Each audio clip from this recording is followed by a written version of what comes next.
Hello everyone, welcome to my channel Srishti tutorial for maths. ನಾನು ನಿಮ್ಮ ಪರಶುರಾಮ್. ನಾನು ಈ ಒಂದು ವಿಡಿಯೋದಲ್ಲಿ ನವೋದಯ ಹಾಗೆ ಮೊರಾರ್ಜಿಗೆ ಸಂಬಂಧಪಟ್ಟಂಥ ಎಂಟ್ರೆನ್ಸ್ ಎಕ್ಸಾಮಲ್ಲಿ ಮ್ಯಾಥಮೆಟಿಕ್ಸಿಗೆ ಸಂಬಂಧಪಟ್ಟಂಥ ಪ್ರಶ್ನೆಗಳು ಯಾವ ರೀತಿ ಬರ್ತವೆ, ಅವುಗಳನ್ನು ಹೇಗೆ ಸಾಲ್ವ್ ಮಾಡಬೇಕು ಅನ್ನೋದಕ್ಕೆ ಸಂಬಂಧಪಟ್ಟಂಗೆ ನಾನು ಈ ಒಂದು ವಿಡಿಯೋದಲ್ಲಿ ನಿಮ್ಮ ಜೊತೆಗೆ ಹಂಚ್ಕೊಳ್ತಾ ಇದ್ದೀನಿ. ಇಲ್ಲಿ ನನ್ನ ಹತ್ರ ಕೆಲವೊಂದು ಕ್ವಶನ್ಸ್ ಇದೆ, ಕೆಲವೊಂದು ಆ ಕ್ವಶನ್ಸನ್ನು ಹೇಗೆ ಸಾಲ್ವ್ ಮಾಡೋದು ಅಂತಕ್ಕಂಥದ್ದನ್ನು ನಿಮಗೆ ತಿಳಿಸ್ಕೊಡ್ತೀನಿ. ಇವು ಸಾಕಷ್ಟು ಬಾರಿ ಎಕ್ಸಾಮಲ್ಲಿ ರಿಪೀಟ್ ಆಗಿರ್ತಕ್ಕಂಥವು ಇದೇ ಥರದ ಪ್ರಶ್ನೆಗಳನ್ನೇ ನಿಮಗೆ ಎಕ್ಸಾಮಲ್ಲಿ ಕೊಡ್ತಾರೆ.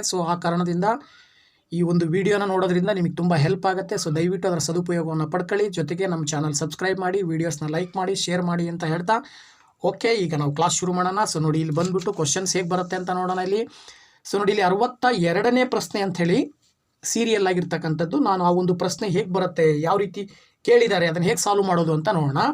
12 - 8 ಡಿವೈಡೆಡ್ ಬೈ 4 + 3 × 2 ಇದನ್ನು ಸರಳೀಕರಿಸಿದಾಗ ಏನು ಸಿಗುತ್ತೆ ನಮಗೆ ಅಂತ. ಇದನ್ನು ಹೇಗೆ ಸರಳೀಕರಿಸಬೇಕು ಅಂದರೆ, ಇದನ್ನು ಸರಳೀಕರಿಸಲಿಕ್ಕೋಸ್ಕರ ವಿಶೇಷವಾಗಿರ್ತಕ್ಕಂಥದ್ದು ಒಂದು ನಿಯಮ ಬರುತ್ತೆ, ಬಾಡ್ಮಾಸ್ ಅಂತೇಳಿ.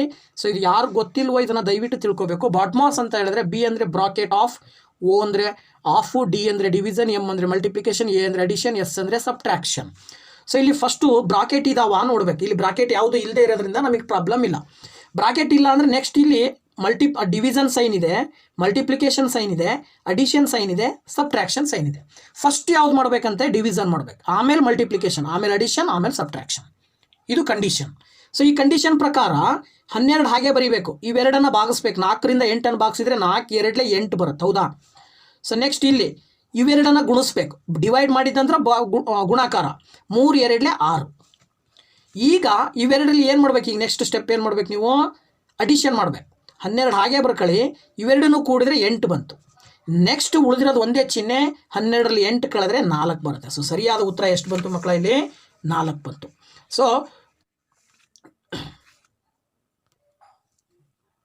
ಓಕೆ, ನೋಡಿ ಇಲ್ಲಿ ಏನಾಗಬೇಕು, ಆ್ಯಕ್ಚುಲಿ 12 ಇದೆ, ಇಲ್ಲಿ 6 ಇದೆ. 12 6 ಕೂಡಿದ್ರೆ 18. ಫಸ್ಟ್ ಕೂಡಬೇಕಲ್ಲ, ಇದಕ್ಕೂ ಅಡಿಷನ್ ಇದೆ, ಇದಕ್ಕೂ ಅಡಿಷನ್ ಇದೆ. 12 ಮತ್ತು 6 ಕೂಡಿದ್ರೆ 18. 18ರಲ್ಲಿ 2 ಕಳಿಬೇಕೀಗ. ಕಳೆದ್ರೆ ಎಷ್ಟು ಬರುತ್ತೆ ನಿಮಗೆ, 16 ಬರುತ್ತೆ. ಓಕೆನಾ? 16 ಸರಿಯಾದ ಉತ್ತರ ಆಗುತ್ತೆ. ಓಕೆನಾ ಮಕ್ಕಳ? ಇಲ್ಲಿ 16 ಆಪ್ಷನ್ ಸರಿಯಾದ ಉತ್ತರ.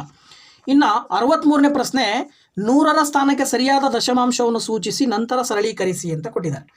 ಇಲ್ಲಿ 17.654, 8.632, 10.076, 35.009 ಅಂತ ಇದೆ. ಇವಿಷ್ಟನ್ನು 100ರ ಸ್ಥಾನಕ್ಕೆ ಸರಿಯಾಗಿ ದಶಮಾಂಶವನ್ನು ಸೂಚಿಸಬೇಕಂತೆ. ಈಗ ಇಲ್ಲಿ 10ರ ಸ್ಥಾನಕ್ಕಿದೆ, ಬಿಡಿ 10ರ ಸ್ಥಾನಕ್ಕಿದೆ, ಇಲ್ಲಿ ಬಿಡಿ ಸ್ಥಾನಕ್ಕಿದೆ, ಇಲ್ಲಿ 10ರ ಸ್ಥಾನಕ್ಕಿದೆ, ಇದು ಕೂಡ 10ರ ಸ್ಥಾನಕ್ಕಿದೆ. ಇದನ್ನ ಏನು ಮಾಡಬೇಕಂತೆ, 100ರ ಸ್ಥಾನಕ್ಕೆ ದಶಮಾಂಶವನ್ನು ಸೂಚಿಸಬೇಕು.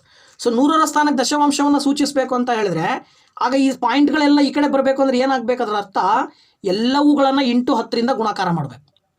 ಎಲ್ಲವುಗಳ × 10ರಿಂದ ಗುಣಾಕಾರ ಆದಾಗ ಇದೇನಾಗತ್ತೆ, 176.54 ಆಗುತ್ತೆ. ಇದೇನಾಗತ್ತೆ, 86.32 ಆಗುತ್ತೆ. ಇದೇನಾಗುತ್ತೆ, 100.76. ಇದು 35.009. ಇದ್ದಿದ್ದು 350.009 ಆಗುತ್ತೆ. ಓಕೆನಾ? ನಾವು ಎಲ್ಲೇ ಪಾಯಿಂಟನ್ನು ಇಟ್ಟರು ನಾವು ಬಾಕ್ಸಿದಾಗ ಇದು ಕೂಡ 0ನೇ ಬರುತ್ತೆ. ಇವು 3ನ ಕೂಡಿ ಫಸ್ಟು, ಇವು 3ನ ಕೂಡ್ಕೊಂಡು ಅದರಲ್ಲಿ ಇದನ್ನು ಕಳಿಬೇಕು. ಅವಾಗ ಉತ್ತರ ಏನು ಬರುತ್ತೆ ನೋಡಿ, ಇಲ್ಲಿ ಬಂದುಬಿಟ್ಟು ಇವು ಇಷ್ಟನ್ನು ಕೂಡ್ಕೋಬೇಕು, ಅಡಿಷನ್ ಮಾಡಬೇಕು. ಇಲ್ಲಿ 4 2 6, 6 6, 12ಕ್ಕೆ 2 10ಕ್ಕೆ 1, 5 1 6 3 9, 7 16ಕ್ಕೆ 6 10ಕ್ಕೆ 1, 6 6 12 1, 13ಕ್ಕೆ 3 10ಕ್ಕೆ 1, 7 8 8 2 16ಕ್ಕೆ 6 10ಕ್ಕೆ 1, 1 1 1 ಅಂದರೆ 3 ಬಂತು. ಈಗ ಇದರಲ್ಲಿ ಇದನ್ನು ಕಳಿಬೇಕು. ಕಳೆದ್ರೆ ಎಷ್ಟು ಬರುತ್ತೆ ನಿಮಗೆ, 2ರಲ್ಲಿ 9 ಹೋಗಲ್ಲ, ಪಕ್ಕದ ಮನೆಯಿಂದ 10ಕ್ಕೆ ತಗೊಂಡ್ರೆ 12 ಆಯಿತು. 12ರಲ್ಲಿ 9 ಕಳೀರಿ. 12ರಲ್ಲಿ 9 ಹೋದರೆ ಎಷ್ಟಾಗುತ್ತೆ, ಆ್ಯಕ್ಚುಲಿ ಎಷ್ಟು ಬರುತ್ತೆ ನಿಮಗೆ, ಇಲ್ಲಿ 3 ಬರುತ್ತೆ. ಇಲ್ಲಿ 5 ಇದೆ, 5ರಲ್ಲಿ 0 ಹೋದರೆ 5. ಇಲ್ಲಿ 3 ಇದೆ, 3ರಲ್ಲಿ 0 ಹೋದರೆ 3. 6ರಲ್ಲಿ 5 ಹೋದರೆ 1, 3ರಲ್ಲಿ 3 ಹೋದರೆ 0. ಇಲ್ಲಿ 100ರ ಸ್ಥಾನಕ್ಕೆ ಅಂದರೆ ಪಾಯಿಂಟ್ ಎಲ್ಲಿಗೆ ಬರುತ್ತೆ, ಇಲ್ಲಿ ಬರುತ್ತೆ. ಇಲ್ಲಿಗೆ 1.353. ಅದಕ್ಕೆ ನಿಯರೆಸ್ಟ್ ವ್ಯಾಲ್ಯೂ ಬಂದುಬಿಟ್ಟು ಇಲ್ಲಿ 1.35 ಇದೆ. ಇದು ಸರಿಯಾದ ಉತ್ತರ ಆಗುತ್ತೆ. ಓಕೆನಾ ಮಕ್ಕಳ? ಇದಾದ ನಂತರ 50.5, 50.05, 50.005 ಮತ್ತು 5.0005 ಇವುಗಳ ಒಟ್ಟು ಮೊತ್ತ ಅಂದರೆ ಇದನ್ನು ಕೂಡಬೇಕು. ಇಲ್ಲಿ ಬರ್ಕೊಳ್ಬೇಕು. ಈ ರೀತಿ ಎಲ್ಲವೂ ಕೂಡ ಏನಾಗಬೇಕು ಅಂತ ಹೇಳಿದ್ರೆ ಪಾಯಿಂಟು ನೇರವಾಗಿ ಬರಬೇಕು, ಆ ರೀತಿ ಬರ್ಕೊಳ್ಬೇಕು. ಇಲ್ಲಿ ಖಾಲಿ ಸ್ಪೇಸ್ ಏನು ಉಳಿಯುತ್ತೆ ಅಲ್ಲೆಲ್ಲ 0 ಹಾಕಬೇಕು. ಓಕೆನಾ ಮಕ್ಕಳ? ಈ ರೀತಿ. ಈಗ ನೀವು ಅದನ್ನಷ್ಟನ್ನು ಕೂಡಿದರೆ ಇಲ್ಲಿ 5 ಬರುತ್ತೆ, ಇಲ್ಲಿ 5 ಬರುತ್ತೆ, ಇಲ್ಲೂ ಕೂಡ 5, ಇದು ಕೂಡ 5, ಹಾಗೆಯೇ ಇದು ಕೂಡ 5, ಇವು 3 5 ಇದ್ದಾವೆ, 5 10 5 15.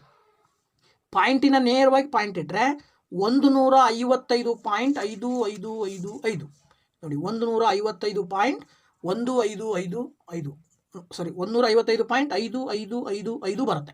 ಓಕೆನಾ ಮಕ್ಕಳ? ಸೊ ನೆಕ್ಸ್ಟ್ ಪ್ರಶ್ನೆಗೆ ಹೋಗೋಣ. 65ನೇ ಪ್ರಶ್ನೆ ಏನು ಹೇಳುತ್ತೆ, 1600ರ 3.75ಕ್ಕೆ ಶೇಕಡ 3.75ಕ್ಕೆ ಆಗುವ ದಶಮಾಂಶ ಸಮಾನತೆ ಎಷ್ಟು? ಸೊ ಇದನ್ನ ಏನು ಮಾಡ್ಬೋದು ಅಂದರೆ 100ಕ್ಕೆ 3.75 ಶೇಕಡವನ್ನು ನಾವು ಭಿನ್ನರಾಶಿ ರೂಪದಲ್ಲಿ ಈ ರೀತಿ ಬರಿತೀವಿ. 3.75 ಡಿವೈಡೆಡ್ ಬೈ 100 ಇಂಟು 1600ಕ್ಕೆ ಅಂತ ಕೊಟ್ಟಿದ್ದಾರೆ. ಅದನ್ನು ಬರ್ಕೊಂಡ್ರೆ 0 0 0 0 ಕ್ಯಾನ್ಸಲ್. ಈಗ ನಿಮ್ಮ ಕೆಲಸ ಏನು, 3.75 ಇಂಟು 16ರಿಂದ ಗುಣಿಸ್ಬೇಕು. ಓಕೆನಾ ಮಕ್ಕಳ? ಸೊ 3.75 ಇಂಟು 16ರಿಂದ ಗುಣಿಸಿದ್ರೆ ಎಷ್ಟು ಬರುತ್ತೆ? 6 5 30. ಓಕೆನಾ? 6 7 42 3 42 3 45. 6 3 18 4 22. ರೈಟ್. ನೆಕ್ಸ್ಟ್ 1 5 5 1 7 7 1 3 3 ಕೂಡಿದರೆ 5 5 10ಕ್ಕೆ 0 ದಶಕ 1 7 8 9 1 10ಕ್ಕೆ 0 ದಶಕ 1 3 4 5 1 6. 2 ಸಂಖ್ಯೆ ಆದಮೇಲೆ ಪಾಯಿಂಟ್ ಇದೆ, 2 ಸಂಖ್ಯೆ ಆದಮೇಲೆ ಪಾಯಿಂಟ್ ಇಟ್ಟರೆ 60.00 ಅಂದರೆ ಅದರ ಅರ್ಥ 60 ಅಂತ. ಸರಿನಾ? ಸೊ ಸರಿಯಾದ ಉತ್ತರ ಬಂದ್ಬಿಟ್ಟು ಇಲ್ಲಿ 60 ಸರಿಯಾದ ಉತ್ತರ ಆಗುತ್ತೆ. ಓಕೆ ಮಕ್ಕಳ? ಸೊ ನೆಕ್ಸ್ಟ್ ಪ್ರಶ್ನೆಗೆ ಹೋಗೋಣ. 66ನೇ ಪ್ರಶ್ನೆ ಹೇಳುತ್ತೆ, 15 ಎಂಬುದು ಯಾವ ಸಂಖ್ಯೆಗೆ ಅಪವರ್ತನ ಗುಣ್ಯಕ ಮತ್ತು ಅಪವರ್ತ್ಯ ಗುಣಿತ ಎರಡೂ ಆಗುತ್ತದೆ? ನೋಡಿ, ಇಲ್ಲಿ ನೋಡ್ತಿದ್ದಂಗೆ ಗೊತ್ತಾಗ್ಬಿಡುತ್ತೆ ನಿಮಗೆ. 15 ಯಾವ ಸಂಖ್ಯೆ ಆಗುತ್ತೆ? 3ಕ್ಕಂತೂ ಆಗಲ್ಲ. ಯಾಕೆಂದರೆ 15 ಎಷ್ಟು? 15ರಿಂದ 3 ಭಾಗ ಆಗಲ್ಲ, ಅಥವಾ 15ರ ಗುಣಕ ಆಗಿರಲ್ಲ, 3 ಗುಣ್ಯನೂ ಆಗಿರಲ್ಲ, 5ರದ್ದು ಆಗಿರಲ್ಲ, 30ರದ್ದು ಆಗಿರಲ್ಲ. ಸೊ 15ರದ್ದು ಆಗುತ್ತೆ. 15 ಒಂದಲೇ 15, 1 15 15 ಅಲ್ವಾ? 15 ಗುಣ್ಯ ಆದಾಗ 15 ಒಂದಲೇ ಆಗುತ್ತೆ. ಗುಣಿತ ಆಯಿತು ಅಂದರೆ 1 15. ಓಕೆನಾ? ಎರಡಕ್ಕೂ ಸಮ ಇರೋದು 15ಕ್ಕೆ ಮಾತ್ರ. ಇನ್ನು ನೆಕ್ಸ್ಟ್ 67ನೇ ಪ್ರಶ್ನೆ, ಕೆಳಗಿನ ಸಾಲಿನಲ್ಲಿ ಬರುವ ನಂತರ ಸಂಖ್ಯೆ ಯಾವುದು ಅಂತೇಳಿ ಕೊಟ್ಟಿದ್ದಾರೆ. ಸೊ ಇಲ್ಲಿ 4 16 36 64 ಮುಂದೆ ಡ್ಯಾಶ್ ಬಿಟ್ಟಿದ್ದಾರೆ. ಏನು ಬರಿಬಹುದು ಅಂತ ಸ್ವಲ್ಪ ನೀವು ಹಂಗನ್ನು ಅಬ್ಸರ್ವ್ ಮಾಡಿದರೆ ನೋಡಿ, ಇಲ್ಲಿ ಏನು ಬರಿಬೋದು? 4 ಅಂದರೆ 2ನ್ನು ಸ್ಕ್ವೇರ್ ಮಾಡಿದರೆ 4 ಬರುತ್ತೆ. 2 2 4. 2 ಆದಮೇಲೆ 4ನ್ನು ಸ್ಕ್ವೇರ್ ಮಾಡಿದರೆ 4 4 16 ಬರುತ್ತೆ. 4 ಆದಮೇಲೆ 6ನ್ನು ಸ್ಕ್ವೇರ್ ಮಾಡಿದರೆ 6 6 36 ಬರುತ್ತೆ. 6 ಆದಮೇಲೆ 8ನ್ನು ಸ್ಕ್ವೇರ್ ಮಾಡಿದರೆ 8 8 64 ಬರುತ್ತೆ. 2 4 6 8 ಆದಮೇಲೆ ನೆಕ್ಸ್ಟು ಸಮ ಸಂಖ್ಯೆ ಯಾವುದು? 10. ಸೊ 10ನ್ನು ಸ್ಕ್ವೇರ್ ಮಾಡಿರಿ, 10 10 ಎಷ್ಟು ಬರುತ್ತೆ? 100. ಸೊ ಇಲ್ಲಿ ನೀವು ಯಾವ ಸಂಖ್ಯೆ ಬರೀಬೇಕು? 100 ಅಂತೇಳಿ ಬರಿಬೇಕಾಗತ್ತೆ. ಓಕೆ ಮಕ್ಕಳ? ಸೊ ಇದು 100. ಇದಾದ ನಂತರ 68ನೇ ಪ್ರಶ್ನೆ ಹೇಳುತ್ತೆ, ರಾಜಧಾನಿ ಎಕ್ಸ್ಪ್ರೆಸ್ ಗಾಡಿಯು 504 ಕಿಲೋಮೀಟರನ್ನು 4 ಗಂಟೆ 30 ನಿಮಿಷಗಳಲ್ಲಿ ಕ್ರಮಿಸುತ್ತದೆ. ಆ ಗಾಡಿಯ ವೇಗವೆಷ್ಟು ಅಂತ ಕೇಳಿದ್ದಾರೆ. ಸೊ ಗಾಡಿಯ ವೇಗ ಬೇಕು ಅಂದರೆ ನೀವೇನು ಮಾಡಬೇಕು? ನಮಗೆ ಗೊತ್ತಿರಬೇಕು ಒಂದು ಸೂತ್ರ. ಏನು ಅಂದರೆ ವೇಗ ಈಸ್ ಈಕ್ವಲ್ ಟು ದೂರ ಡಿವೈಡೆಡ್ ಬೈ ಸಮಯ. ವೇಗ ಈಸ್ ಈಕ್ವಲ್ ಟು ದೂರ ಡಿವೈಡೆಡ್ ಬೈ ಸಮಯ. ಸೊ ಅಲ್ಲಿಗೆ ದೂರ ಕೊಟ್ಟಿದ್ದಾರೆ 504 ಕಿಲೋಮೀಟರ್, ಸಮಯ ಎಷ್ಟು? 4.5 ಗಂಟೆ ಅಂದರೆ 4.5 ಅಂತ ಬರ್ಕೊಳ್ಬೋದು. ಸೊ ಈಗ ನೀವೇನು ಮಾಡಬೇಕು? ಇದನ್ನು 4.5ರಿಂದ 504ನ್ನು ಭಾಗಿಸ್ಬೇಕು. ಓಕೆನಾ? ಸೊ ಇಲ್ಲಿ ಪಾಯಿಂಟ್ ಇದೆ, 4ರಿಂದ 504 ಭಾಗಿಸ್ಬೇಕು. ಸೊ ಇಲ್ಲಿ ಪಾಯಿಂಟ್ ಇರೋದ್ರಿಂದ ಇದು ಪಾಯಿಂಟ್ ತೆಗೆದ್ರಿ ಅಂದರೆ ಇಲ್ಲಿ ಒಂದು 0 ಜಾಸ್ತಿ ಬರುತ್ತೆ, 5040 ಆಗುತ್ತೆ. ಸೊ ಈಗ 45ರಿಂದ ಭಾಗಿಸಿದರೆ 45 ಒಂದಲೇ 45, 0 ಎಷ್ಟು ಉಳಿತು? 5 ಉಳಿತು. ಇಲ್ಲಿ 4 ಉಳಿತು, ಇಲ್ಲಿ 0 ಉಳಿತು. ಓಕೆನಾ? ಇಲ್ಲಿ 5 ಉಳಿದ್ರಿಂದ ನೀವು 5 ಉಳಿದಿರೋದ್ರಿಂದ 5ರಿಂದ ಭಾಗಿಸಕ್ಕೆ ಬರಲ್ಲ, ಪಕ್ಕದಲ್ಲಿ 4 ಇಳಿಸ್ಕೊಂಡ್ರಿ. ಸೊ ಇಲ್ಲಿ 0 ಹಾಕ್ಬೇಕು ಅವಾಗ. ಓಕೆ? ಸೊ ಆಗ ಏನಾಗುತ್ತೆ? ಸೊ ನೋಡೋಣ, ಈಗ 5 ಒಂದಲೇ, ಈಗ 0 ಹಾಕೋದು ಬೇಡ, 0 ಹಾಗೆ ಇರಲಿ. 5 ಒಂದಲೇ 45 ಒಂದಲೇ 45. ಎಷ್ಟು ಉಳಿತು ಮತ್ತೆ? 54ರಲ್ಲಿ 45, 4ರಲ್ಲಿ 5 ಕಳಿಯಕ್ಕೆ ಬರಲ್ಲ, 14 ಬರುತ್ತೆ. ಪಕ್ಕದ ಮನೆಯಿಂದ ದಸ್ಕ ತಗೊಂಡ್ರೆ 14ರಲ್ಲಿ 5 ಕಳೀರಿ ಮಕ್ಕಳ. ಇಲ್ಲಿ ಏನು ಬರುತ್ತೆ? 14ರಲ್ಲಿ 5 ಕಳೆದ್ರೆ 9 ಬರುತ್ತೆ. ಇಲ್ಲಿ 4ರಲ್ಲಿ 4 ಹೋದರೆ 0, ಈ 0 ಕೆಳಗಡೆ ಇಳಿಸ್ಕೊಂಡ್ರೆ 90 ಆಯ್ತು ಈಗ. ಸೊ 45 2ಲೇ 90 ಬರುತ್ತೆ. ಓಕೆ, ನಿಮಗೆ ಇಲ್ಲಿ ಉತ್ತರ ಏನು ಬಂತು? 112 ಬಂತು. ಸೊ ವೇಗ ಎಷ್ಟಿದೆ? 112 ಕಿಲೋಮೀಟರ್ ಪರ್ ಸೆಕೆಂಡ್ ಅಂತ ಬರುತ್ತೆ, ಕಿಲೋಮೀಟರ್ ಪರ್ ಅವರ್. 1 ಗಂಟೆಗೆ 112 ಕಿಲೋಮೀಟರ್ ವೇಗದಲ್ಲಿ ಅದು ಚಲಿಸುತ್ತೆ. ಓಕೆನಾ ಮಕ್ಕಳ? ನೆಕ್ಸ್ಟ್ 69ನೇ ಪ್ರಶ್ನೆಗೆ ಹೋಗೋಣ ಈಗ. ಸೊ 69ನೇ ಪ್ರಶ್ನೆ ಏನು ಹೇಳುತ್ತೆ ಇಲ್ಲಿ? 87 into 79 minus 6012 divided by 12 plus 526ರ ಅಂತಿಮ ಉತ್ತರವನ್ನು 1000ರ ಹತ್ತಿರಕ್ಕೆ ಸಮೀಪಗೊಳಿಸಿದಾಗ ಸಿಗುವ ಸಂಖ್ಯೆ ಅಂತ ಕೊಟ್ಟಿದ್ದಾರೆ. ಸೊ ಇಲ್ಲಿ ಕೊಟ್ಟಿರುವ ಆಪರೇಷನ್ ಫಸ್ಟ್ ಮುಗಿಸ್ಕೋಬೇಕು ನಾವು, ಓಕೆನಾ.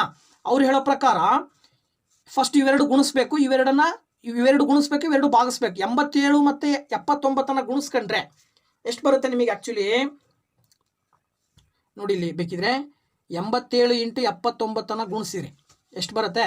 7 9 63, ನೆಕ್ಸ್ಟ್ 8 9 72, 72 6 78 ಬಂತು. Next 7 7 49, next 8 7 56 4 60. ಇದಿಷ್ಟನ್ನು ಕೂಡಿದ್ರೆ 3, ಇದೇನಾಗುತ್ತೆ? 9 1 10, 17ಕ್ಕೆ 7 10 1, 7 1 8, ಇದು 6, 6873 ಬಂತು ಮಕ್ಕಳ ಇದು, ಓಕೆನಾ. ಇದು ಎಷ್ಟು ಬಂತು? 6873. ಈಗ 12ರಿಂದ 6012 ಭಾಗಿಸ್ಕೊಳ್ರಿ. ಸೊ 12ರಿಂದ 6012 ಭಾಗಿಸ್ಕೊಂಡ್ರೆ 12 5 60, 0 ಬಂತು. 1 ಇಳಿಸ್ಕೊಂಡ್ರೆ ಹೋಗಲ್ಲ, 0 ಪಕ್ಕದಲ್ಲಿ 0 ಹಾಕಿ ಮತ್ತೆ 2 ಇಳಿಸ್ಕೊಂಡ್ರೆ 12 1 12, 0 ಬಂತು. ಇಲ್ಲಿ ಎಷ್ಟು ಬಂತು? ಇದು 501 ಬಂತು. ಪ್ಲಸ್ ಇದೆಷ್ಟು ಬಂತು? 526 ಬಂತು. ಈಗ ಇವೆರಡನ್ನು ಕೂಡಿ ಅದರಲ್ಲಿ ಇದನ್ನು ಕಳಿಬೇಕು ನೋಡಿ. 6873ರಲ್ಲಿ 526 ಕೂಡಿದರೆ ಎಷ್ಟು ಬರುತ್ತೆ? 6 3 9, 7 2 9, 8 5 13ಕ್ಕೆ 3 10 1 6 1 7. ಎಷ್ಟು ಬಂತಿದು? 7399 ಬಂತು. ಅದರಲ್ಲಿ 501 ಕಳಿಬೇಕೀಗ. ಅದರ ಅರ್ಥ 7399 ಮೈನಸ್ 501 ಎಷ್ಟು ಬರುತ್ತೆ? 9ರಲ್ಲಿ 1 ಹೋದರೆ 8, 9ರಲ್ಲಿ 0 ಹೋದರೆ 9, 3ರಲ್ಲಿ 5 ಹೋಗಲ್ಲ, 13ರಲ್ಲಿ 5 ಹೋದರೆ 8, ಇಲ್ಲಿ 6. ಎಷ್ಟು ಬಂತು ಉತ್ತರ? ಇಲ್ಲಿ 6898 ಬಂತು, ಓಕೆನಾ. ಸೊ ಇದನ್ನ ಏನು ಮಾಡಬೇಕಂತೆ? ಸಮೀಪ ಬೆಲೆ, ಯಾವುದ್ರ ಸಮೀಪ ಬೆಲೆಗೆ? ಹತ್ತಿರಕ್ಕೆ, 1000ದ ಹತ್ತಿರಕ್ಕೆ ಸಮೀಪ ಬೆಲೆ ಬರೀಬೇಕೀಗ. ಈಗ 1000ದ ಹತ್ತಿರಕ್ಕೆ ಅಂದರೆ ಇಲ್ಲಿ 6898 ಇದೆ. ಇದು 10 ಹತ್ರ ಎಷ್ಟಕ್ಕೆ ಈಕ್ವಲ್ ಆಗುತ್ತೆ? 7000ಕ್ಕೆ ನಿಯರ್ ಆಯಿತು, ಹೌದಾ. ಅಂದರೆ 6500, 6500 ಮೇಲಿದ್ರೆ ಅದನ್ನು 7000 ಅಂತ ಹೇಳ್ತೀವಿ. ನಿಮಗೇನಾದರೂ ಈ ಉತ್ತರ 6500ಕ್ಕಿಂತ ಕಡಿಮೆ ಬಂದಿದ್ರೆ ಅವಾಗ 6000 ಅಂತ ಹೇಳ್ತಿದ್ವಿ. ಈಗ ನಿಮಗೆ 6500ಕ್ಕಿಂತ ಜಾಸ್ತಿ ಬಂದಿರೋದ್ರಿಂದ ಅದರ ಸಮೀಪ ಬೆಲೆ ಎಷ್ಟು ಅಂತ ಹೇಳಬೇಕಾಗತ್ತೆ? 7000. ಸೊ ಅದ್ರ ಪ್ರಕಾರ ಈ ಆಪ್ಷನ್ ಸರಿಯಾದ ಉತ್ತರ ಸಿ. 70ನೇ ಪ್ರಶ್ನೆ, ಒಂದು ಘನದ ಒಂದು ಬದಿಯು 8 ಸೆಂಟಿಮೀಟರ್ ಆದರೆ ಅದರ ಗಾತ್ರ ಎಷ್ಟು? ನೋಡಿ, ಘನದ ಗಾತ್ರ ಕಂಡುಹಿಡಿಯಲಿಕ್ಕೆ ಒಂದು ಸೂತ್ರ ಬರುತ್ತೆ, ಉದ್ದ ಇಂಟು ಅಗಲ ಇಂಟು ಎತ್ತರ. ಅದ್ರ ಪ್ರಕಾರ ಪ್ರತಿಯೊಂದು ಘನದ ಪ್ರತಿಯೊಂದು ಅಂಚು 8 ಸೆಂಟಿಮೀಟರ್ ಇದ್ರೆ ಅವು 3 ಗುಣಿಸ್ಬಿಟ್ರೆ ಮುಗೀತು. ನೀವು 8 8 64, 64ನ್ನ 8ರಿಂದ ಗುಣಿಸ್ರಿ. 8 4 32ಕ್ಕೆ 2 10 3, 8 6 48 3 51, 512 ಬರುತ್ತೆ. ಎಷ್ಟು? 512 ಕ್ಯೂಬಿಕ್ ಸೆಂಟಿಮೀಟರ್ ಬರಿಬೇಕು, ಗೊತ್ತಾಯ್ತಲ್ಲ. ಈ ಕೆಳಗಡೆ ಸೆಂಟಿಮೀಟರ್ ಇದೆ, ಅದಲ್ಲ, ಕ್ಯೂಬಿಕ್ ಸೆಂಟಿಮೀಟರ್ ಅಂತ ಬರೆದ್ರೆ ಕರೆಕ್ಟ್ ಉತ್ತರ, ಓಕೆನಾ ಮಕ್ಕಳ. ನೆಕ್ಸ್ಟ್ ಪ್ರಶ್ನೆಗೆ ಹೋಗೋಣ. 71ನೇ ಪ್ರಶ್ನೆ ಏನು ಹೇಳುತ್ತೆ? ಕೆಳಗಿನ ನಮೂನೆಯಲ್ಲಿ ನಂತರ ಬರುವ ಸಂಖ್ಯೆಗಳ ಸಾಲು ಯಾವುದು ಅಂತ ಕೊಟ್ಟಿದ್ದಾರೆ, ಆಯ್ತಾ. ಸೊ ಇದನ್ನು ಹೇಗೆ ಮಾಡ್ಬೋದು ನೋಡಿ. ಇಲ್ಲಿ 1ನೇ ಸಂಖ್ಯೆ ಏನು ಹೇಳುತ್ತೆ? 15. ನೋಡಿ, 15ಕ್ಕೆ ಏನು ಮಾಡಿದ್ದಾರೆ? 20 ಕೂಡಿದ್ದಾರೆ. 15ಕ್ಕೆ 20 ಕೂಡಿದ್ರು 35 ಆಯಿತು. 35 ಇದಕ್ಕೆ ಏನು ಮಾಡಿದ್ರು? 421 ಮಾಡಿದರು, ಸರಿನಾ. ಎರಡನೇದು 16, 16ಕ್ಕೂ ಕೂಡ 20 ಕೂಡಿದ್ರು 36 ಆಯಿತು. 36 ಇದ್ದಿದ್ದನ್ನು 421 ಇದ್ದಿದ್ದನ್ನು ಎಷ್ಟು ಜಾಸ್ತಿ ಮಾಡಿದ್ರು? ಇಲ್ಲಿ 100 ಜಾಸ್ತಿ ಮಾಡಿದ್ದಾರೆ. 15 ಇದ್ದಿದ್ದಕ್ಕೆ 1 ಜಾಸ್ತಿ ಮಾಡಿದ್ದಾರೆ ಇಲ್ಲಿ, ಹೌದಾ. ಹಾಗೇನೆ 16 ಇದ್ದಿದ್ದು 17 ಯಾವಾಗ ಆಯಿತು ಅಂದರೆ 1 ಜಾಸ್ತಿ ಆಯ್ತು ಇಲ್ಲಿ. ಇಲ್ಲಿ 17 ಇದ್ದಿದ್ದು 37 ಆಗಬೇಕಂದ್ರೆ 20 ಕೂಡಿದ್ದಾರೆ. ಇದು 500 ಇದ್ದಿದ್ದು ಏನಾಯಿತು? ಮತ್ತೆ 100 ಜಾಸ್ತಿ ಆಯಿತು. ಈ ಒಂದು ಕಂಡೀಷನ್ ಪ್ರಕಾರ 17ರ ನಂತರ ಯಾವ ಸಂಖ್ಯೆ ಬರುತ್ತೆ? 18. 18ಕ್ಕೆ 20 ಕೂಡ್ರಿ, 18ಕ್ಕೆ 20 ಕೂಡಿದ್ರೆ 38 ಬರುತ್ತೆ. ಇದು 621 ಇದ್ದಿದ್ದಾನೆ ಏನಂತ ಬರೀಬೇಕು ನೀವೀಗ? 721 ಬರೀಬೇಕು. ಅಲ್ಲಿಗೆ 18 38 721 ಸರಿಯಾದ ಉತ್ತರ ಆಗುತ್ತೆ, ಓಕೆನಾ. ನೋಡಿ, 18 38 721 ಇಲ್ಲಿದೆ, ಇದು ಸರಿಯಾದ ಉತ್ತರ, ಓಕೆನಾ ಮಕ್ಕಳ. 72ನೇ ಪ್ರಶ್ನೆ, ಶಾಂತಳು ಒಂದು ಪರೀಕ್ಷೆಯಲ್ಲಿ ಕಮಲಾಳಿಗಿಂತ 10 ಅಂಕಗಳನ್ನು ಕಡಿಮೆ ಪಡೆದಳು. ಶಾರದಳು ಕಮಲಾಳಿಗಿಂತ 5 ಹೆಚ್ಚು ಅಂಕ ಪಡೆದಳು, ಸರಿನಾ. ಒಟ್ಟಿನಲ್ಲಿ ಅವರು 442 ಅಂಕಗಳನ್ನು ಪಡೆದರು. ಶಾಂತಳು ಪಡೆದ ಅಂಕಗಳೆಷ್ಟು ಅಂತ ಕೇಳಿದರು, ಸರಿನಾ. ಸೊ ಇಲ್ಲಿ ಆ್ಯಕ್ಚುಲಿ ಕಮಲ ಎಷ್ಟು ಅಂಕ ಪಡೆದಿದ್ದಾಳೆ ಗೊತ್ತಿಲ್ಲ. ನಾವು ಕಮಲ ಪಡೆದಿರುವ ಅಂಕಗಳನ್ನು ಎಕ್ಸ್ ಅಂತ ತಗೊಳ್ಳೋಣ. ಅವಾಗ ಶಾಂತಳ ಅಂಕ ಏನಾಗುತ್ತೆ? ಎಕ್ಸ್ ಪ್ಲಸ್ 10 ಆಗುತ್ತೆ, ಸರಿನಾ. ಶಾಂತಳು ಕಮಲಾಳಿಗಿಂತ 10 ಅಂಕಗಳನ್ನು ಕಡಿಮೆ ಪಡೆದಳು ಅಂದರೆ ಎಕ್ಸ್ ಮೈನಸ್ 10 ಆಗುತ್ತೆ. ನೋಡಿ ಇಲ್ಲಿ ಇದು ಯಾರ್ದಿದು? ಕಮಲಳು ಪಡೆದ ಅಂಕಗಳು. ಇದೇನಿದು? ಶಾಂತ ಪಡೆದ ಅಂಕಗಳು. ಇದು ಯಾರು ಪಡೆದಿದ್ದು? ಇನ್ನೊಬ್ರು ಬಂದ್ರಲ್ಲ, ಯಾರವರು? ಶಾರದಾ. ಶಾರದಾ ಪಡೆದ ಅಂಕ. ಇವರು 3 ಜನ ಸೇರಿದರೆ 442 ಅಂಕ ಪಡೆದಿದ್ದಾರೆ. ಹಾಗಿದ್ರೆ ಯಾರು ಪಡೆದಿದ್ದ ಕೇಳಿದಾರೆ ಅವರು? ಶಾಂತಳು ಪಡೆದ ಅಂಕ ಎಷ್ಟು, ಇವಳು ಪಡೆದ ಅಂಕ ಎಷ್ಟು ಅಂತ ಕಂಡುಹಿಡಿಬೇಕು. ನೋಡಿ, ಈಗ ನಾವು ಏನು ಮಾಡ್ಬೋದು, x plus E x plus E x, ಇದು -10, ಇದು +5 ಈಸ್ ಈಕ್ವಲ್ ಟು 442 ಅಂತ ಬರ್ಕೋಬೋದು ಮಕ್ಕಳ. ಇವು 3 ಕೂಡಿದ್ರೆ 3x ಆಗುತ್ತೆ. ಇಲ್ಲಿ 5ರಲ್ಲಿ 10, ಒಂದು ಮೈನಸ್ ಇದೆ, ಒಂದು ಪ್ಲಸ್ ಇರೋದ್ರಿಂದ ಕಳಿತೀರಾ. 10ರಲ್ಲಿ 5 ಹೋದರೆ -5, ದೊಡ್ಡ ಸಂಖ್ಯೆ ಚಿಹ್ನೆ ಹಾಕಬೇಕು, 442 ಆಗುತ್ತೆ. ಈಗ -5 ಈಕ್ವಲಿಂದ ಆ ಕಡೆ ಕಳಿಸಿದರೆ +5 ಆಗುತ್ತೆ, 442 + 5. ಈಗ ನಿಮಗೆ ಎಕ್ಸ್ ಬೇಕಲ್ವಾ, 442 5 ಕೂಡಿದರೆ 447 ಆಗುತ್ತೆ. ಅದನ್ನು 3ರಿಂದ ಭಾಗಿಸ್ಬೇಕು. ಸೊ ನೋಡಿ, 447ಅನ್ನು 3ರಿಂದ ಭಾಗಿಸಿದರೆ 3 1 3, 1 ಉಳಿತು. 3 4 12, ಎಷ್ಟು ಉಳಿತು? 2 ಉಳಿತು. ಇದು 7 ಇಳಿಸ್ಕೊಂಡ್ರೆ 3 9 27. ಸರಿನಾ? ಎಷ್ಟು ಬಂತು ಉತ್ತರ ಅಲ್ಲಿಗೆ? 149. ಇದು ಯಾರು ಪಡೆದಿದ್ದು? ಕಮಲ ಪಡೆದಿದ್ದು ಅಂಕ 149. ಶಾಂತ ಏನು ಮಾಡಿದರೆ, ಇವಳಿಗಿಂತ 10 ಅಂಕ ಕಡಿಮೆ ತೆಗೆದಿದ್ದಾಳೆ. ಅಂದರೆ 149ರಲ್ಲಿ 10 ಕಳೆದ್ರೆ 139 ಬರುತ್ತೆ. 139 ಇದು ಶಾಂತಳು ಪಡೆದ ಅಂಕ. 139 ಶಾಂತಳು ಪಡೆದ ಅಂಕ. ಓಕೆನಾ ಮಕ್ಕಳ? ನೆಕ್ಸ್ಟ್ ಪ್ರಶ್ನೆಗೆ ಹೋಗೋಣ. 73ನೇ ಪ್ರಶ್ನೆ ಹೇಳುತ್ತೆ, ಒಬ್ಬ ಆಟಗಾರನು ಗಂಟೆಗೆ 36 ಕಿಲೋಮೀಟರ್ನಷ್ಟು ಸರಾಸರಿ ವೇಗದಲ್ಲಿ ಓಡಬಲ್ಲನು. 300 ಮೀಟರನ್ನು ಓಡಲು ಅವನು ಎಷ್ಟು ಸಮಯ ತೆಗೆದುಕೊಳ್ಳುವನು? ಸರಿನಾ? ಸೊ ಈ ಪ್ರಶ್ನೆ ಏನು ಹೇಳುತ್ತೆ ಅಂದರೆ, ನಮಗೆ 1 ಗಂಟೆ ಅಂದರೆ 60 ನಿಮಿಷ. 60 ನಿಮಿಷದಲ್ಲಿ 36 ಕಿಲೋಮೀಟರ್ ಓಡ್ತಾ ಇದ್ದಾನೆ ಅಂದರೆ ಅದನ್ನು ಮೀಟ್ರಿಗೆ ಕನ್ವರ್ಟ್ ಮಾಡ್ಬೇಕು ನಾವು. 1 ಕಿಲೋಮೀಟರ್ಗೆ 1000 ಮೀಟರ್. ಅದ್ರ ಪ್ರಕಾರ 36ನ್ನು × 1000 ಮಾಡಿದರೆ, ಇದನ್ನು ನೀವು ಸಿಂಪ್ಲಿಫೈ ಮಾಡಿಬಿಟ್ರೆ ಎಷ್ಟು ಬರುತ್ತೆ ನಿಮಗೆ? 6 1 6 6 ಒಟ್ಟು 600 ಬರುತ್ತೆ. ಇದೇನಿದು 600 ಅನ್ನೋದು 600 ಮೀಟರ್ನ 1 ಮಿನಿಟಲ್ಲಿ ಓಡ್ತಾನೆ. 1 ನಿಮಿಷಕ್ಕೆ 600 ಮೀಟರ್ ಓಡ್ತಾನೆ. ಎಷ್ಟು ನಿಮಿಷಕ್ಕೆ? 1 ನಿಮಿಷದಲ್ಲಿ 600 ಮೀಟರ್ ಓಡಬಲ್ಲ. ಹಾಗಿದ್ರೆ ಅವ್ನು 300 ಮೀಟರ್ ಓಡಬೇಕು. 100 ಮೀಟರ್ ಮಾತ್ರ ತಲುಪಬೇಕಂದ್ರೆ ಎಷ್ಟು ನಿಮಿಷ ಬೇಕು? 600 600ರ ಅರ್ಧ 300, 1 ನಿಮಿಷದ ಅರ್ಧ ಅಂದರೆ 30 ಸೆಕೆಂಡ್ ಅಂತ ಹೇಳ್ಬೋದಲ್ವ ನಾವು, ಅಲ್ವಾ ಮಕ್ಕಳ? ಸೊ 30 ಸೆಕೆಂಡಿನಲ್ಲಿ ಅವನು 300 ಮೀಟರ್ನ ತಲುಪ್ತಾನೆ. 30 ಸೆಕೆಂಡ್ ಸಾಕು ಅವನಿಗೆ. ಇನ್ನು 74ನೇ ಪ್ರಶ್ನೆ, ಒಬ್ಬನು 250 ರೂಗಳಿಗೆ ಒಂದು ಮೇಜನ್ನು ಕೊಂಡು 150 ರೂಗಳನ್ನು ಅದರ ರಿಪೇರಿ ಮತ್ತು ಪಾಲಿಷ್ಗಾಗಿ ಖರ್ಚು ಮಾಡಿದನು. ಅವನು ಅದನ್ನು 500 ರೂಗಳಿಗೆ ಮಾರಿದರೆ ಅವನಿಗೆ ಶೇಕಡ ಎಷ್ಟು ಲಾಭ ಸಿಕ್ಕಿತು ಅಂತ ಪ್ರಶ್ನೆ ಇದೆ. ಸೊ ಈ ಪ್ರಶ್ನೆ ಹೇಳೋ ಪ್ರಕಾರ ನೋಡಿ, ಇಲ್ಲಿ ಅವನು ಕೊಂಡ ಬೆಲೆ ಎಷ್ಟಾಗುತ್ತೆ? 250 ರೂಪಾಯಿ ಕೊಂಡು ಅದಕ್ಕೆ 150 ರೂಪಾಯಿ ಖರ್ಚು ಮಾಡಿ ರಿಪೇರಿ ಮಾಡಿಸಿದ್ದಾನೆ. ಅಂದರೆ ಒಟ್ಟು ಎಷ್ಟಾಯ್ತು ಅಲ್ಲಿ? 250 + 150 400 ರೂಪಾಯಿ ಆಯಿತು. 400 ರೂಪಾಯಿ ಕೊಂಡಿದ್ದಾನೆ, ಮಾರಿದ್ದೆಷ್ಟಕ್ಕೆ? 500 ರೂಪಾಯಿಗೆ. ಎಷ್ಟು ರೂಪಾಯಿ ಲಾಭ ಬಂತು ಅಲ್ಲಿಗೆ? ಲಾಭ ಎಷ್ಟು ಬಂತು? 500 ರೂಪಾಯಿದಲ್ಲಿ 400 ರೂಪಾಯಿನ ಕಳೆದ್ರೆ 100 ರೂಪಾಯಿ ಲಾಭ ಬಂದಿದೆ ಅವನಿಗೆ. ಸರಿನಾ? ನಿಮಗೆ ಶೇಕಡ ಲಾಭ ಬೇಕು ಅಂದರೆ ಒಂದು ಸೂತ್ರ ಬರುತ್ತೆ, ಲಾಭ / ಕೊಂಡ ಬೆಲೆ × 100. ಅದ್ರ ಪ್ರಕಾರ ಲಾಭ ಎಷ್ಟು ಬಂತು? 100. ಕೊಂಡ ಬೆಲೆ ಎಷ್ಟವನು? 400 × 100. ಇದನ್ನು ಸಿಂಪ್ಲಿಫೈ ಮಾಡ್ಬೇಕು ಮಕ್ಕಳ. ಇಲ್ಲಿ 0 0 0 0 ಕ್ಯಾನ್ಸಲ್ ಮಾಡಿದ್ರೆ 4ರಿಂದ 100 ಭಾಗಿಸಿದ್ರೆ 4 25 100 ಬರುತ್ತೆ.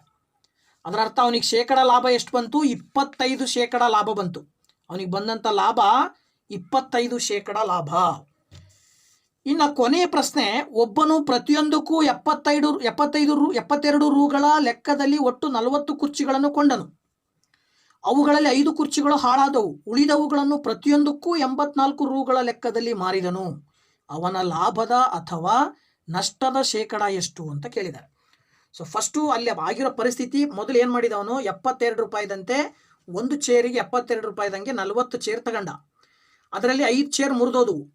5 ಚೇರ್ ಮುರಿದು ಹೋದ್ಮೇಲೆ ಉಳಿದಿರೋ ಚೇರ್ಗಳನ್ನ 84 ರೂಪಾಯಿ ಒಂದಕ್ಕೆ ಮಾರಾಟ ಮಾಡಿದ್ದಾನೆ. ಸೊ ಅಲ್ಲಿಗೆ ಅವನಿಗೆ ಏನು ಲಾಭ ಬಂತ, ನಷ್ಟ ಆಯ್ತಾ, ಏನು ಚೆಕ್ ಮಾಡಬೇಕು. ಅದು ಗೊತ್ತಾಗಬೇಕು ಅಂದರೆ ಅವನು ಕೊಂಡ ಬೆಲೆ ಮಾರಿದ ಬೆಲೆ ಕಂಡುಹಿಡ್ಕೋಬೇಕು. ಸೊ ಕೊಂಡ ಬೆಲೆ ಬೇಕು ಅಂದರೆ 72 ಚೇರ್ನ 72 ರೂಪಾಯಿದಂಗೆ 40 ಚೇರಿಗೆ ಎಷ್ಟಾಗುತ್ತೆ?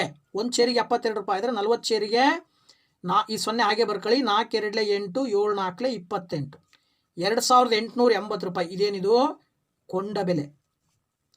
ಮಾರಿದ ಬೆಲೆ ನೋಡಿ, ಮೊದಲಿಗೆ 40 ಚೇರ್ ಇತ್ತು, ಅದರಲ್ಲಿ 5 ಚೇರ್ ಹಾಳಾದವು ಅಂದರೆ 35 ಚೇರ್ ಉಳಿದವು.